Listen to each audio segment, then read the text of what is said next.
மாசில்லா சுத்தமா திருப்புண்ணிய தீர்த்தத்தினால் குற்றம் நீங்கி விடகுணம் மாறேற்ற ஆட்டுக்குட்டியின் இரத்தத்தினால் மாசில்லா சுத்தமா திருப்புண்ணிய தீர்த்தத்தினால் குற்றம் நீங்கி விடகுணம் மாறேற்ற ஆட்டுக்குட்டியின் இரத்தத்தினால்.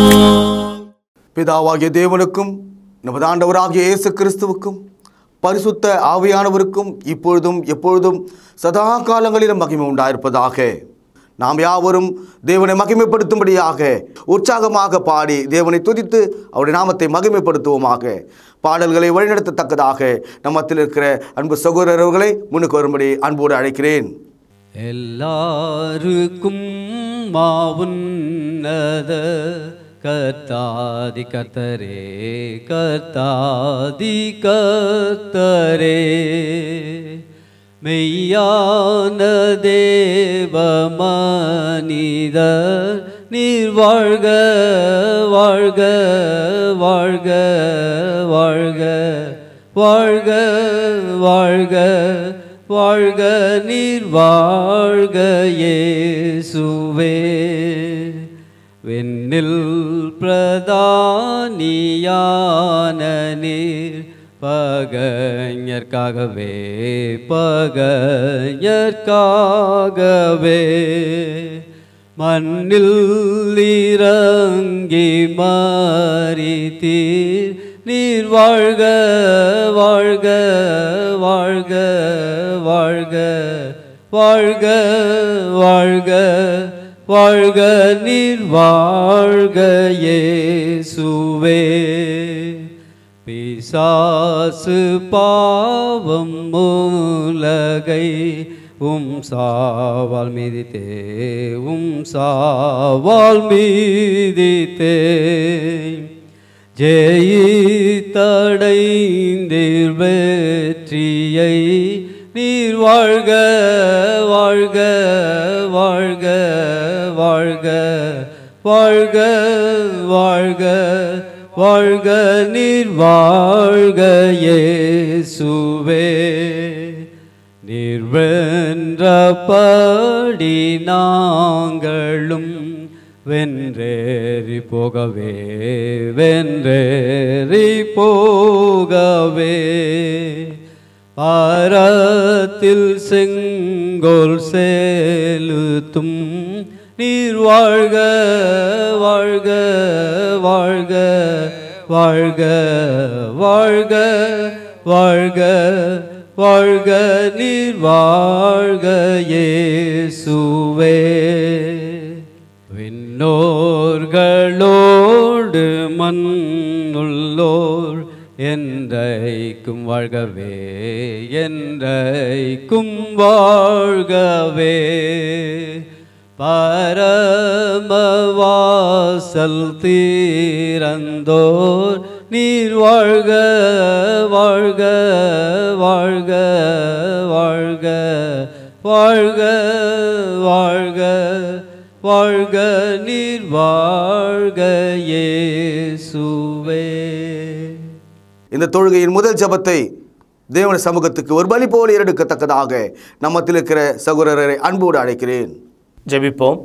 உன்னதங்கள் மத்தியில் வாசம் செய்யும் நீதியும் பரிசுத்தமும் நிறைந்த பரமபிதாவே, உம்மை தொழுது கொள்ளத்தக்கதாக இந்த நாளுக்காக இந்த தருணத்தை நீர் கொடுத்ததற்காக உம்மை துதிக்கின்றோம். நல்ல பிதாவே, இப்பொழுது கூட நாங்கள் உள்ளத்தின் ஆழத்திலிருந்து உம்மை துதிக்கவும் பிதாவே ஆவியோடு உண்மையோடும் உம்மை தொழுது கொள்ளவும் நீர் எங்களுக்கு தயவு செய்தரலும். கிருபையின் நிறைந்த பரமபிதாவே, உம்முடைய நன்மைகள் நாங்கள் நினைத்து பார்த்து நீர் எங்கள் மீது வைத்திருக்கிற அன்பை நினைத்து பார்த்து உம்மை துதிக்க போற்ற எங்களுக்கு தயவு செய்தரலும் தாப்னே. இந்த தொழுகை முழுவதையும் உம்முடைய கரங்களிலே அர்ப்பணிக்கின்றோம். பிதாவே, நீர் ஆறுதலின் தேவனாக இருக்கிறீர். இயேசு கிறிஸ்து இந்த உலகத்திலிருந்து பரமேறி சென்ற பொழுது உங்கள் இருதயம் கலங்காதிருப்பதாக என்று சொல்லி சென்றாரே, அதற்காக நன்றிகளை ஏறெடுக்கின்றோம். நாங்கள் உம்மீது விசுவாசமாக இருக்க, இயேசு கிறிஸ்து மீது விசுவாசமாக இருக்க எங்களுக்கு கற்றுத்தாரும். இந்த தொழுகையை நீர்தாமே துவக்கு முதல் முடிவரை அங்கீகரித்து ஆசீர்வதிக்க வேண்டுமாய் இயேசு கிறிஸ்து முன் நினைப்பிக்கிறோம் நல்ல பரமபிதாவே, ஆமென். கர்த்தராகிய இயேசு கிறிஸ்துவினுடைய நாமத்திலே உங்களை வாழ்த்தி உலகளாவிய இந்த பொது தொழுகைக்கு வரவேற்கிறதுல மிகவும் மகிழ்ச்சி அடைகிறேன். உலகளாவிய என் சொந்தங்களே, பரிசுத்தவான்களே, இயேசு கிறிஸ்துவினுடைய உயிர்த்தெழுதல் கடந்த 2000 ஆண்டுகளாக உலகளாவிய மனிதனை ஆளுகிறதாகவும் வாழ்விக்கிறதாகவும் தேவனுக்கு பிரியமானவனாக நடந்து கொள்வதற்கு அவனை ஏவுகிறதாகவும் இருக்கிறது.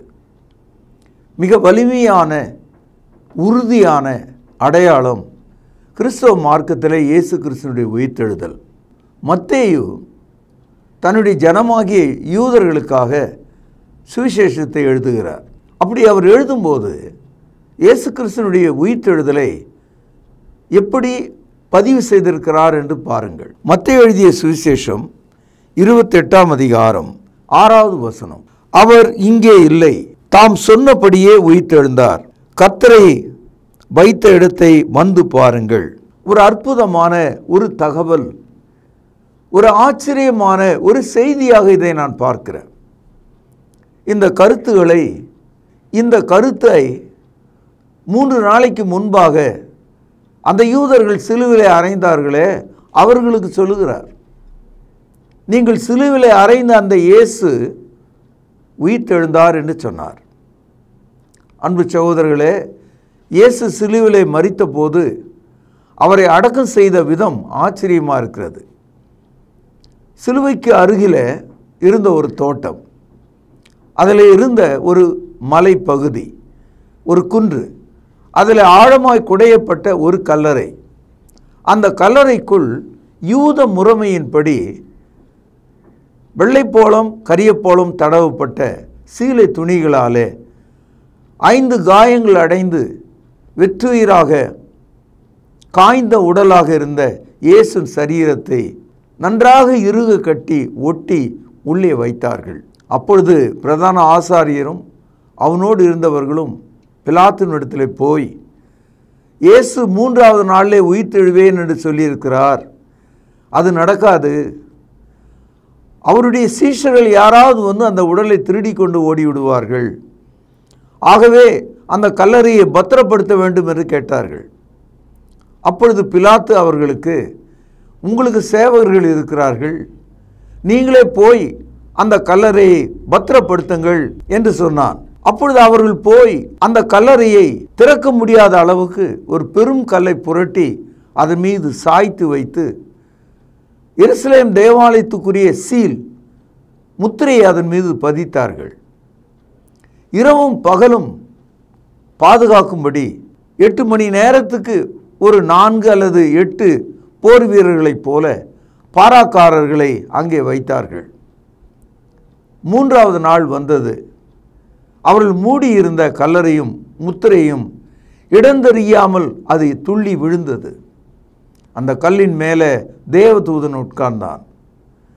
உள்ளே இருந்த இயேசு கிறிஸ்து அவருடைய கட்டுகளை அவிழ்த்து அதை மடித்து ஓரத்தில் வைத்துவிட்டு ஒரு புதிய சரீரமாக வெளியேறினார். சகோதரர்களே, இந்த சம்பவங்களை எல்லாம் மத்தேயு 27ஆம் அதிகாரம் 64வது வசனத்திலிருந்து நீங்கள் பார்க்கலாம். ஆகையால் அவனுடைய சீஷர்கள் ராத்திரியிலே வந்து அவனை களவாய் கொண்டு போய் மரித்தோரிலிருந்து எழுந்தான் என்று ஜனங்கள் எல்லாருக்கும் சொல்லாதபடிக்கு முந்தின எத்தை பார்க்கிலும் பிந்தின எத்து கொடிதாயிராதபடிக்கு நீர் 3 நாட்களுக்கும் கல்லறையை பத்திரப்படுத்தும்படியாக கட்டளையிட வேண்டும் என்றார்கள்.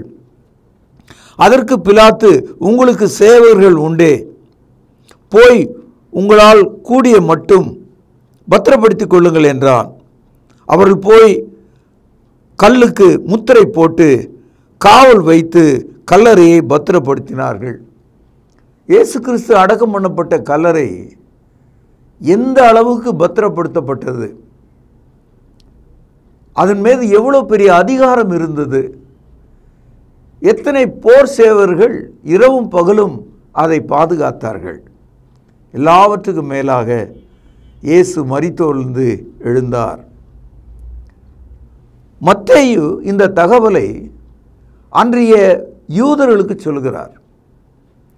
இயேசுவை சிலுவையில் அறைந்தவர்கள் பிலாத்தினிடத்தில் இவனுடைய இரத்தப்பழி எங்கள் மீதும் எங்கள் பிள்ளைகள் மேலும் வரட்டும் என்று கேட்டுக்கொண்டவர்கள்.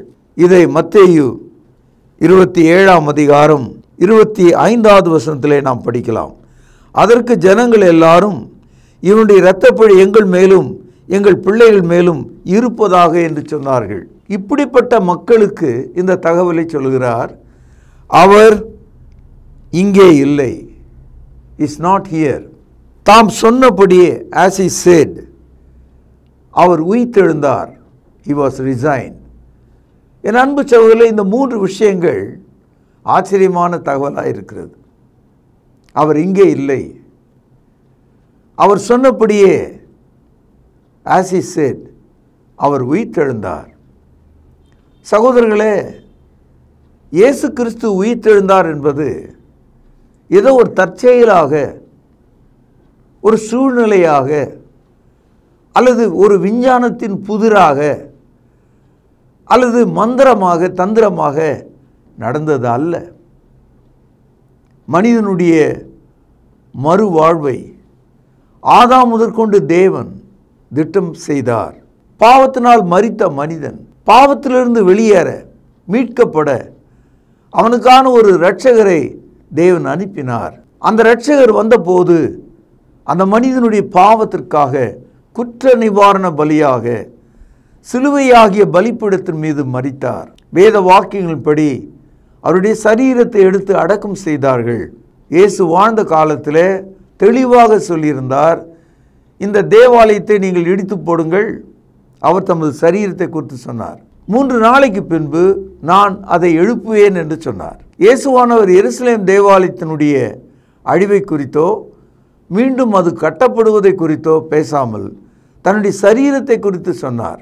இயேசுவானவர் யோனா தீர்க்கதரிசி எப்படி 3 நாள் மீனின் வயிற்றில் 3 இரவும் 3 பகலும் இருந்தாரோ அவ்விதமாக மனுஷகுமாரன் இருப்பார் என்று சொன்னார். இயேசு தமது அப்போஸ்தலரிடத்தில் தெளிவாய் சொன்னார், நான் எருசலேமுக்கு போய் மூப்பராலும் பிரதான ஆசாரியராலும் நியாயம் தீர்க்கப்பட்டு கொல்லப்பட வேண்டும், பின்பு நான் எழுந்திருக்க வேண்டும் என்று தெளிவாக சொன்னார்.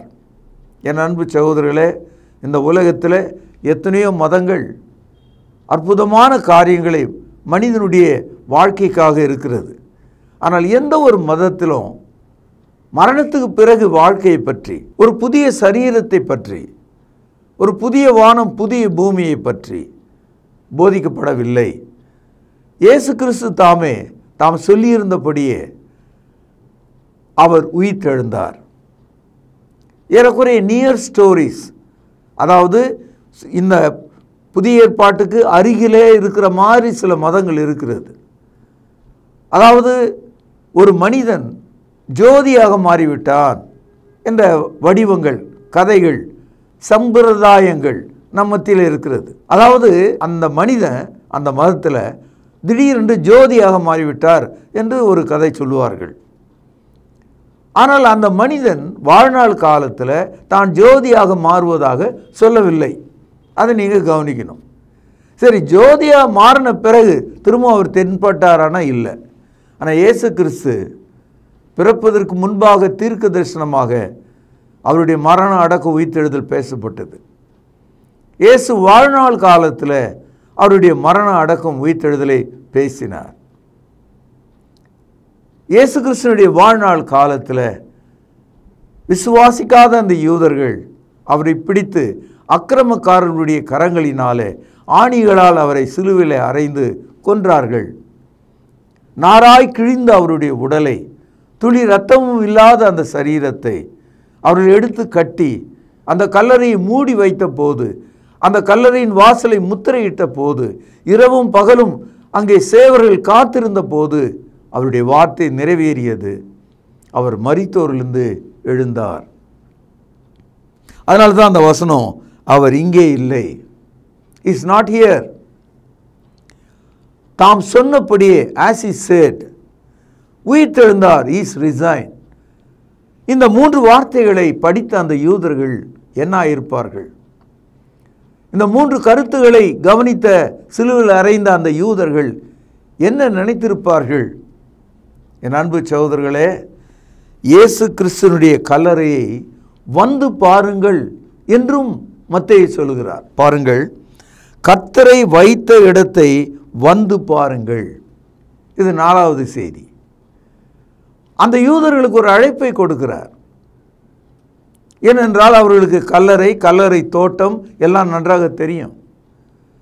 இயேசு கிறிஸ்துவனுடைய கல்லறையை யூதர்களும் அடையாளப்படுத்தினார்கள், ரோம போர்ச்சேவர்களும் அடையாளப்படுத்தினார்கள். The Roman government certified it. The Jews agreed it. He was laid in a tomb. அவர் கல்லறையில் அடக்கம் பண்ணப்பட்டதை ரோம அரசு உறுதிப்படுத்தியது. அவருக்கு டெத் சர்டிஃபிகேட் கொடுத்திருந்தாங்க. உறுதியாக அவர் மரித்திருந்தார். என் அன்பு சகோதரர்களே, இந்த ஆச்சரியத்தை நாம் எப்படி விளங்கிக் கொள்வது? அதனால்தான் இந்த இயேசுவை நீங்கள் விசுவாசிக்க வேண்டும். இந்த இயேசு கிறிஸ்துக்குள்ளே உங்களுக்குள் ஜீவன் மறைந்திருக்கிறது. இந்த இயேசுனுடைய உயிர்த்தெழுதலை விசுவாசிக்கிற உங்களுக்கு தேவன் பாவ மன்னிப்பையும் மீட்பையும் ரட்சிப்பையும் மறுவாழ்வையும் கொடுக்கிறார். அவர் வைத்த கல்லறையை வந்து பாருங்கள். என் அன்பு சகோதரர்களே, உலகத்தில் எத்தனை கல்லறைகள் இருக்கிறது. ஆனால் உலகத்தில் ஒரே ஒரு கல்லறை இந்த வரலாற்றை, இந்த சரித்திரத்தை உலகத்துக்கு ஓங்கி ஒலித்து கொண்டு இருக்கிறது. நீங்கள் இன்றைக்கு எருசலேமுக்கு போனால் அந்த கல்லறையை நீங்கள் பார்க்கலாம். அந்த கல்லறை திறந்ததாக இருக்கிறது. இயேசு கிறிஸ்துவுக்கு பிறகு இஸ்லாம் ஒரு 650வது வருடத்தில் வருகிறது. இன்றையிலிருந்து ஏறக்குறைய 1500 ஆண்டுகள். இந்த 1500 ஆண்டுகளில் 700 ஆண்டுகளுக்கு மேலாக பாலஸ்தீனா முழுவதும் எருசலேமையும் இஸ்லாமியர்களுடைய கையில் தான் இருக்கிறது.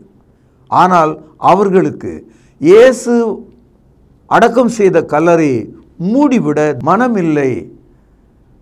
அது தேவனுடைய செயலாக இருக்கிறது. ஆகவே அவர்களால் அதை மூடவில்லை. என் அன்பு சகோதரர்களே, முதல் எருசலேம் நகரத்தில் சுவிசேஷம் சொல்லப்பட்ட போது பேதுரு அப்போஸ்தலர் எழுந்து நின்று இயேசுவை கொலை செய்த அந்த மக்களுக்கு சொல்கிறார். 2 கல்லறைகளை குறித்து பேசுகிறார். அதில் ஒன்று தாவீதினுடைய கல்லறை, இன்னொன்று இயேசுவின் கல்லறை. நான் எருசலேமுக்கு போயிருக்கிறேன். 3 முறை அந்த கல்லறை இடத்தில் நான் போயிருக்கிறேன். தாவீதினுடைய கல்லறைக்கும் நான் போயிருக்கிறேன். எப்ரோன் என்று சொல்லக்கூடிய இடத்துல தாவீதினுடைய கல்லறை இருக்கிறது. அது அழகாக ஜோடிக்கப்பட்டு நாள்தோறும் மலர்கள் போட்டு மக்கள் அதை அலங்கரித்து வாசனை திரவியங்களை போட்டு அந்த இடத்துல வந்து யூதர்கள் ஜெபம் பண்ணுகிறார்கள். ஆனால் பேதுரு அப்போஸ்தலர் அந்த கல்லறை குறித்து பேசும்போது, அப்போஸ்தலர் நடபடிகள் 2வது அதிகாரம் 29வது வசனம், புதிய ஏற்பாட்டில் 163வது பக்கம். சகோதரரே, கோத்திர தலைவனாகிய தாவீதை குறித்து நான் உங்களோடு தைரியமாய் பேசுவதற்கு இடம் கொடுங்கள். கவனியுங்கள். அவன் மரணம் அடைந்து அடக்கம் பண்ணப்பட்டான். அவனுடைய கல்லறை இந்நாள் வரைக்கும் நம்மிடத்தில் இருக்கிறது. இந்த வார்த்தையை பேதுரு இயேசு உயிர்த்தெழுந்து 50வது நாளிலே பேசிக் கொண்டிருக்கிறார். தாவீதினுடைய கல்லறை நம்மிடத்தில் இருக்கிறது. நீங்கள் அதை போய் பார்க்கலாம். யூதர்கள் என்ன நினைக்கிறாங்க? தாவீதை பற்றிய வசனம் அவன்தான் மரித்தோர்ந்து எழுந்து விடுவான் என்று யூதர்கள் நினைத்து கொண்டிருந்தாங்க. ஏனென்றால் தாவீது இப்படி ஒரு பாடலை பாடியிருந்தான். அந்த பாடல் என்னன்னா, அப்போஸ்தலர் நடபடிகள் 2ஆம் அதிகாரம் 24வது வசனம். தேவன் அவருடைய மரண உபாதைகளின் கட்டை அவிழ்த்து அவரை எழுப்பினார். அவர் மரணத்தினால் கட்டப்படக்கூடாதிருந்தது. அவரை குறித்து தாவீது, கர்த்தரை எப்பொழுதும் எனக்கு முன்பாக நிறுத்தி நோக்கி கொண்டிருக்கிறேன். நான் அசைக்கக்கூடாதபடி அவர் என் வலது பார்சத்தில் இருக்கிறார். அதனால என் இருதயம் மகிழ்ந்தது, என் நாவு களி கூர்ந்தது, என் மாம்சமும் நம்பிக்கையோடு தங்கியிருக்கும். என் ஆத்துமாவை பாதாளத்தில் விடீர், உமது பரிசுத்தர் அழிவை காண ஒட்டீர். ஜீவ மார்க்கங்களை எனக்கு தெரியப்படுத்தினீர், உம்முடைய சன்னிதானத்திலே என்னை சந்தோஷத்தினால் நிரப்பினீர் என்று சொல்லுகிறான். இந்த வசனங்களை யூதர்கள் தாவீது அவனை பற்றியே அவன் பாடியிருக்கிறான். அவன் உயிரோடு எழுப்பப்பட போகிறான். அவனுடைய ஆத்துமா பாதாளத்தில் விடப்படுவதில்லை, அவன் அழிவை காண்பதில்லை என்றதாக அவர்கள் நினைத்து கொண்டு இந்நாள் வரைக்கும் மூடப்பட்ட அவனுடைய கல்லறையை அவர்கள் பார்த்து கொண்டிருக்கிறாங்க, இந்நாள் வரைக்கும். ஆனால் பேதுரு அந்த முதலாவது பெந்தேகோஸ்து தினம் வந்த பொழுது, பரிசுத்த ஆவியானவர் ஊற்றப்பட்ட பொழுது, அவன் எழுந்து நின்று அந்த கொலைக்கார பாவிகளுக்கு, நீங்கள் சிலுவையிலே அறைந்த அந்த இயேசுவை தேவன் எழுப்பினார், அவர் அந்த கல்லறையில் இல்லை, நீங்கள் நம்பிக்கொண்டிருக்கிற தாவீதின் கல்லறையும் வந்து பாருங்கள், இயேசுவை அடக்கம் செய்த கல்லறையும் வந்து பாருங்கள், வித்தியாசத்தை நீங்கள் தெரிந்து கொள்ளுங்கள். ஆக தாவீது பாடின அந்த சங்கீதம் முழுவதும் இயேசுவை பற்றியது, அது தீர்க்க தரிசனமாய் சொல்லப்பட்டது, இதை நீங்கள் விளங்கிக் கொள்ளுங்கள். பாருங்கள், அப்போஸ்தலர் நடபடிகள் 2ஆம் அதிகாரம் 30வது வசனம். அவன் தீர்க்கதரிசியாய் இருந்து உன் சிங்காசனத்திலே வீற்றிருக்க மாம்சத்தின்படி உன் சந்ததியில் கிறிஸ்துவை எழும்ப பண்ணுவேன் என்று தேவன் தனக்கு சத்தியம் பண்ணினதை அறிந்தபடியால் அவன் கிறிஸ்துவனுடைய ஆத்துமா பாதாளத்திலே விடப்படுவதில்லை என்றும் அவருடைய மாம்சம் அழிவை காண்பதில்லை என்றும் முன்னறிந்து அவர் உயிர்த்தெழுதலை குறித்து இப்படி சொன்னான். ஆகவே இயேசு கிறிஸ்துவினுடைய கல்லறை திறந்திருக்கிறது. தாவீது இயேசுவின் உயிர்த்தெழுதலை குறித்து இப்படி சொன்னான். அவருடைய கல்லறை திறந்திருக்கிறது, வந்து பாருங்கள். அவர் அங்கே இல்லை, அவர் எழுந்தார், அவர் வைத்த இடத்தை வந்து பாருங்கள். இந்த 3 சொற்கள் இந்த நாளிலே உங்களை ஆட்சி செய்ய வேண்டும் என்று நான் விரும்புகிறேன். இந்த 3 வார்த்தைகளை கவனிங்க. அவர் இங்கே இல்லை, அவர் சொன்னபடியே உயிர்த்தெழுந்தார், வந்து பாருங்கள். 2000 ஆண்டுகளாக இந்த வார்த்தையின் மீது தான் கிறிஸ்தவம் கட்டப்பட்டிருக்கிறது. சகோதரர்களே, இயேசு கிறிஸ்துவினுடைய சரீரத்தை அவனுடைய சீஷர்கள் திருடி கொண்டு போவார்கள் என்று முன்னறிந்து யோசித்து கொண்டிருந்த அன்றைய யூதய தலைவர்கள் அந்த கல்லறையை பெருங்கல்லால் மூடி முத்திரையிட்டு காவலாளிகளை வைத்து இரவும் பகலும் பாதுகாத்தார்களே. அப்படி இருந்தும் இயேசு மரித்தோழ்ந்து எழுந்தார் என்ற தகவல் வந்தபோது அவர்களுக்கு எவ்வளோ கோபம் இருந்திருக்க முடியும்? அதே மத்தேயு 28ஆம் அதிகாரத்தை நீங்கள் படிக்கும்போது அவருடைய சீஷர்கள் அவருடைய உடலை திருடி கொண்டு போய்விட்டார்கள் என்று போய் எல்லாரிடத்தில் சொல்லுங்கள் என்று அவர்களுக்கு பணம் கொடுத்து, தேசாதிபதிக்கு இது தெரிய வருமானால் நாங்கள் உங்களை தப்புவிப்போம் என்று சொன்னார்கள். மத்தேயு 28ஆம் அதிகாரம் 11வது வசனம் முதல். அவர்கள் போகையில் காவல் சேவகர்கள் சிலர் நகரத்துக்குள்ளே வந்து நடந்த எல்லாவற்றையும் பிரதான ஆசாரியனுக்கு தெரிவித்தார்கள். இவர்கள் மூப்பரோடு கூடி வந்து, கவனிங்கள், ஆலோசனை பண்ணி சேவகருக்கு வேண்டிய பணத்தை கொடுத்து, நாங்கள் நித்திரை பண்ணுகையில் அவனுடைய சீஷர்கள் ராத்திரியிலே வந்து அவனை களவாய் கொண்டு போய்விட்டார்கள் என்று சொல்லுங்கள். இது தேசாதிபதிக்கு கேள்வியானால் நாங்கள் அவரை சமாதானப்படுத்தி உங்களை தப்புவிப்போம் என்றார்கள். அவர்கள் பணத்தை வாங்கி கொண்டு தங்களுக்கு போதிக்கப்பட்டபடியே செய்தார்கள். இந்த பேச்சு யூதர்களுக்குள்ளே இந்நாள் வரைக்கும் பிரசித்தமாயிருக்கிறது. இத்தனை தகவலையும் யூதனாகிய மத்தேயு எழுதுகிறார். இந்த தகவல்கள் சுவிசேஷமாக விசுவாசமுள்ள யூதர்களுக்காக எழுதப்பட்டிருக்கிறது. அந்த யூதர்கள் தான் இயேசுவின் உயிர்த்தெழுக்கு முந்திய வெள்ளிக்கிழமை அன்று பிலாத்துவுக்கு முன்பாக இயேசு சிந்துகிற அந்த இரத்த பழி எங்கள் மீதும் எங்கள் பிள்ளைகள் மீதும் வரட்டும் என்று கேட்டுக்கொண்டவர்கள். அந்த யூதர்களுக்கு இதை எழுதுகிறார். என் அன்பு சகோதரர்களே, வரலாற்றை நாம் திரும்பி பார்க்க வேண்டும். இந்த சத்தியத்தை நாம் விளங்கிக் கொள்ள வேண்டும். இயேசு கிறிஸ்துவனுடைய சரீரத்தை காணாமற் போய்விட்டது என்ற ஒரு பொய்யினாலே அன்றைய யூதர்கள் நிரப்பி விடலாம் என்று நினைச்சாங்க. மக்கள் மத்தியில் அதை பரப்புனாங்க. இன்றைய வரைக்கும் அந்த பரப்புதல் இஸ்லாமியர்களால் உலகம் முழுதும் சொல்லப்படுகிறது. இயேசு சிலுவிலேயே அறையப்படலை, அதுக்கப்புறம் அவர் எங்கே உயிர்த்தெழுந்திருக்க முடியும்? இப்படியெல்லாம் ஒரு கதை உலாவுவதற்கு இதான் காரணம். அப்போஸ்தலர் நடபடிகள் 2ஆம் அதிகாரம் பக்கம் 163 32வது வசனம்.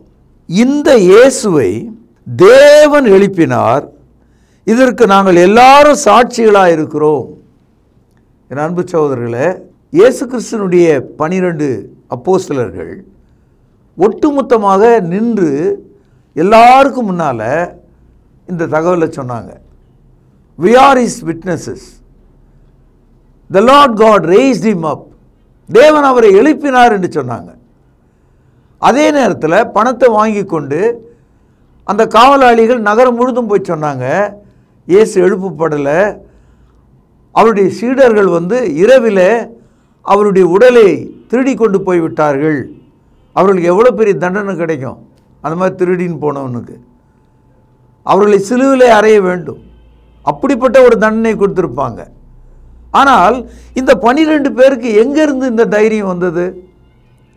அது மாத்திரமல்ல, இந்த 12 பேரும் எந்த தைரியத்தில் நின்றார்கள், சாட்சி என்று சொன்னார்கள்? அப்படி சொன்ன பிறகு ஏன் யூதர்கள் அவர்களை கைது செய்யவில்லை? ஏன் அவர்களை கல்லால் அடிக்கவில்லை? ஏன் அவர்களை தூக்கி சிலுவையில் அறையவில்லை? காரணம், அவர்களுக்கு தெரியும் அது பொய் என்று, அப்போஸ் சொல்வது மெய் என்று, யூதர்களுடைய கூற்று பொய் என்று அவர்களுக்கு தெரியும். இந்த காலையில் நீங்கள் விசுவாசிக்கிறீர்களா? கல்லறையில் அடக்கம் பண்ணப்பட்ட இயேசு கிறிஸ்து தேவனுடைய குமாரன் என்று நீங்கள் விசுவாசிக்கிறீர்களா? தேவன் அவரை மரித்தோரிலிருந்து எழுப்பினார் என்று விசுவாசிக்கிறீர்களா? இந்த உறுதியான இந்த சத்தியத்தை நீங்கள் விசுவாசிப்பீர்களானால் உங்களுக்கு ரட்சிப்பு உண்டாகும் என்று சொல்கிறேன். ரோமருக்கு எழுதிய நிருபம் 1வது அதிகாரம் 5வது வசனம், மாம்சத்தின்படி தாவீதின் சந்நிதியிலே பிறந்தவரும் பரிசுத்தமுள்ள ஆவியின்படி தேவனுடைய சுதன் என்று மரித்தோர்ந்து எழுந்ததினாலே பலமாய் நிரூபிக்கப்பட்ட தேவகுமாரனுமாய் இருக்கிறார். இயேசு கிறிஸ்து பலமாக நிரூபிக்கப்பட்ட தேவனுடைய குமாரன். அவர் அங்கே இல்லை, அவர் சொன்னபடியே உயிர்த்தெழுந்தார். அவர் வைத்த இடத்தை வந்து பாருங்கள். 2000 ஆண்டுகளாக உலகம் முழுதும் உள்ள எந்த ஒரு மனிதனும் திறக்கப்பட்ட அந்த கல்லறையை நீங்கள் போய் பார்க்கலாம். கல்லறைகள் மூடப்பட வேண்டும். எல்லா கல்லறைகளும் மூடப்பட்டிருக்கிறது. உலகத்தில் ஒரே ஒரு கல்லறை சாட்சியாக திறந்திருக்கிறது. அவரை வைத்த இடத்தை வந்து பாருங்கள். இந்த நம்பிக்கை ஊட்டும் செய்தி விசுவாசத்தின் வார்த்தையாக இருக்கிறது. பவுலடியார் 1 கொரிந்தியர் 15வது அதிகாரம் 6வது வசனத்தில் இப்படி சொல்கிறாரு, அவருடைய உயிர்த்தெழுதலை கண்டவர்கள் ஏறக்குறைய 500 பேர். அவர்கள் சிலர் இறந்து போனாங்க, இந்நாள் வரைக்கும் உயிரோடு இருக்காங்கன்னு ஒரு தகவலை பதிவு செய்கிறார். அதாவது இயேசுனுடைய உயிர்த்தெழுதலை 12 அப்போஸ்தலர்கள் மட்டுமல்ல, ஏறக்குறைய 500 பேர் அதை கண்டார்கள் என்று பரிசுத்த ஆவியிலே சாட்சி சொல்கிறார். உண்மைதான். இயேசு உயிர்த்தெழுந்த போது மரியாள், மகதலேனா மரியாள், இன்னும் அன்னாள், எத்தனையோ ஸ்திரீகள் அவரை கண்டார்கள். எம்மாவூருக்கு போன 2 சீஷர்கள் அவரை கண்டார்கள். அவ்விதமாக ஜோசபிஸ் என்ற எழுத்தாளன் அந்த இயேசுவின் உயிர்த்தெழுதலை பற்றி பேசும்போது ஹண்ட்ரட்ஸ் அண்ட் ஹண்ட்ரட்ஸ் என்று சொல்கிறார். நூற்றுக்கணக்கான மக்கள் அவருடைய உயிர்த்தெழுதலை கண்டார்கள் என்று பதிவு செய்கிறார். அதனால்தான் பரிசுத்த ஆவியானவர் 1 கொரிந்தியர் 15:6 சொல்கிறார், இயேசுனுடைய உயிர்த்தெழுதலை கண்டவர்கள் ஏறக்குறைய 500 பேர் என்று சொல்கிறார். என் அன்பு சகோதரரே, இத்தனை சாட்சிகளையும் உடைய கிறிஸ்தவம் எவ்வளவு ஆணித்தரமாக உறுதியாக உங்கள் விசுவாசத்தை காண்பிக்கிறது என்பதை புரிந்து கொண்டு பரிசுத்த வாழ்க்கை செய்து ஆண்டவருடைய வருகைக்கு நீங்கள் ஆயத்தமாக இருக்க வேண்டும் என்று கூறி உங்களை ஆசீர்வதித்து நற்செய்தியை நிறைவு செய்கிறேன். பிரார்த்தனை செய்வோம். கிருபையும் இரக்கமும் தயவும் நிறைந்த தகப்பனே, மிக உறுதியாக திறக்கப்பட்ட கல்லறை இயேசு வாழ்கிறார் என்பதையும் பரலோகத்தில் இருக்கிறார் என்பதையும் திரும்பி வருகிறார் என்பதையும் நாங்கள் அறிக்கையிடுகிறோம். எங்களை ஆசீர்வதியும், உமது திருச்சபை ஆசீர்வதியும், தலைமுறையாக தாங்குகிற தகப்பனே எங்கள் குடும்பங்களை ஆசீர்வதியும். இயேசுவின் நாமத்திலே ஜெபம் கேளும் நல்ல தகப்பனே, ஆமேன். நம்முடைய கர்த்தராகிய இயேசு கிறிஸ்துவின் கிருபை உங்கள் அனைவரோடும் சதா காலங்களிலும் நிலைத்திருப்பதாக. ஆமேன். கர்த்தருடைய பந்தியிலே பங்கு கொள்ளும்படி நம்மை நாமே ஆயத்தப்படுத்துவோம். ஆண்டவராகிய இயேசு கிறிஸ்து காட்டி கொடுக்கப்பட்ட அன்று ராத்திரியிலே அப்பத்தை எடுத்து ஆசீர்வதித்து, இதை பிட்டு நீங்கள் வாங்கி புசியுங்கள், இது உங்களுக்காக பிற்கப்படுகிற என்னுடைய சரீரமாய் இருக்கிறது என்று சொல்லியிருக்கிறார். அப்பத்திற்காக நாம் ஜெபித்து இதில் பங்கு கொள்வோம். பரிசுத்தமும் இரக்கமும் தயவும் கிருபையும் நிறைந்த நல்ல ஆண்டவரே, உம்முடைய குமாரனாகிய இயேசு கிறிஸ்து சிலுவையிலே எங்களுடைய பாவங்களுக்காக தன்னுடைய இன்னுயிரை கொடுக்கும் பொழுது அவருடைய சரீரம் கிழிக்கப்பட்டது. அதற்கு ஒப்பாக இங்கு புளிப்பில்லாத அப்பம் இது வைக்கப்பட்டு இருக்கிறது. அப்பா, நீர் இந்த அப்பத்தை எங்களுக்கென்று ஆசீர்வதித்து தரும்படி விலையேற பெற்ற இயேசு கிறிஸ்துவனுடைய நல்ல நாமத்தினாலே இந்த ஜெபத்தை ஏறெடுக்கிறோம் அன்பின் பிதாவே, ஆமேன். அவர் அந்தபடியே பாத்திரத்தையும் எடுத்து, இந்த பாத்திரம் என் இரத்தத்தினால் ஆகிய புதிய உடன்படிக்கையாய் இருக்கிறது, என்னை நினைவு கூறும்படி இதை செய்யுங்கள் என்று சொல்லியிருக்கிறார். நாமும் கூட அவ்வண்ணமாகவே இதில் செய்யும்படியாக நாம் ஒன்று சேருவோம். தேவன் இந்த ரசத்தை ஆசீர்வதித்து தரும்படி நாம் ஜெபிப்போம். வானத்தையும் பூமியும் உண்டாக்கின சர்வ வல்லமையுள்ள எங்கள் நல்ல பிதாவே, என்னை நினைவு கூறும்படி இதை செய்யுங்கள் என்று சொல்லியிருக்கிறபடியே நாங்கள் செய்யும்படி வந்து நிற்கிறோம். இந்த ரசத்தை நீர் ஆசீர்வதித்து தாரும். குற்றமில்லாத மாசற்ற இதோ தகப்பனே, அந்த ரத்தம் எங்களுடைய பாவங்களுக்காக சிந்தப்பட்டது என்பதை நாங்கள் நினைத்து இதில் பங்கு கொள்ளும்படி, பயபக்தியோடு பங்கு கொள்ளும்படி எங்களை உற்சாகப்படுத்தும். எங்களை தாழ்த்துகிறோம். இந்த ரசத்தை நீர் ஆசீர்வதித்து தாரும். இயேசுவின் நல்ல நாமத்தில் இந்த ஜெபத்தை ஏறெடுக்கிறோம் அன்பின் பிதாவே, ஆமேன். தேவனுடைய சமூகத்தில் தேவனுக்கு மிக பிரியமான ஒரு தொழுகையை செய்து கொண்டிருக்கிறோம். இதை தொடர்ந்து தேவனுக்கு பிரியமான ஒரு பலியாக நம்முடைய கையின் பிரயாசங்களை தேவனுடைய சமூகத்துக்கு கொண்டு வருவோம். தேவன் கொடுத்தவைகள், இவைகளிலிருந்து நாம் எடுத்து தேவனுக்கு உற்சாகமாக கொடுப்பதற்கு நாம் ஒப்பு கொடுப்போமாக. இந்த தொழுகையின் நிறைவு ஜெபத்தை நம்மத்தில் இருக்கிறதான சகோதரர் ஒருவர் முன்வந்து ஜெபித்து இந்த தொழுகையை நிறைவு செய்து தரும்படி அன்பாய் கேட்டுக்கொள்கிறேன். பரலோகத்திலே வாசமாக இருக்கிற எங்கள் நல்ல பிதாவே, உம்முடைய வார்த்தையினால் எங்களை சந்தித்ததற்காக உமக்கு ஸ்தோத்திரம். அண்ட சராசரங்களின் மீது அதிகாரமுடையவராகிய உமக்கு எங்களை தாழ்த்தி ஒப்புக் கொடுக்கிறோம். வார்த்தையினால் சர்வத்தையும் தாங்குகிற எங்கள் ஆண்டவர் இயேசு கிறிஸ்துவின் கீழாக எங்களை ஒப்புக் கொடுக்கிறோம். நாங்கள் எதையுமே செய்ய முடியாது, ஆனால் பரிசுத்த ஆவியின் பலத்தினாலே செய்ய முடியும் என்பதனால் அந்த பரிசுத்த ஆவியானவருடைய ஆளுகைக்கு எங்களை ஒப்புக் கொடுக்கிறோம். தொடர்ந்து எங்களையும் எங்கள் வீட்டாரையும் பிள்ளைகளையும் ஆசீர்வதிப்பீராக. வியாதியை சுகமாக்கும், பலவீனங்களை நீக்கும், பலவிதமான பாரங்களில் நின்று விடுதலை செய்யும். உம்முடைய மக்களுக்கு வேண்டிய சமாதானத்தை தாரும். ஆண்டவர் இயேசு கிறிஸ்துவின் மூலமாகவே நாங்கள் பிழைக்கிறோம், அவருடைய கிருபையினால் வாழுகிறோம். உம்மையை கனப்படுத்தி ஸ்தோத்திரித்து ஆண்டவரும் இரட்சகரும் ஆகிய இயேசு கிறிஸ்துவின் புண்ணிய நாமத்தில் துதித்து ஜெபிக்கிறோம் நல்ல பிதாவே, ஆமென். மாசில்லா சுத்தமா திரு புண்ணிய தீர்த்தத்தினால் குற்றம் நீங்கி விட குணமாறேற்ற ஆட்டுக்குட்டி என்ற ரத்தத்தினால். மாசில்லா சுத்தமா திரு புண்ணிய தீர்த்தத்தினால் குற்றம் நீங்கி விட குணமாறேற்ற ஆட்டுக்குட்டியின் ரத்தத்தினால்.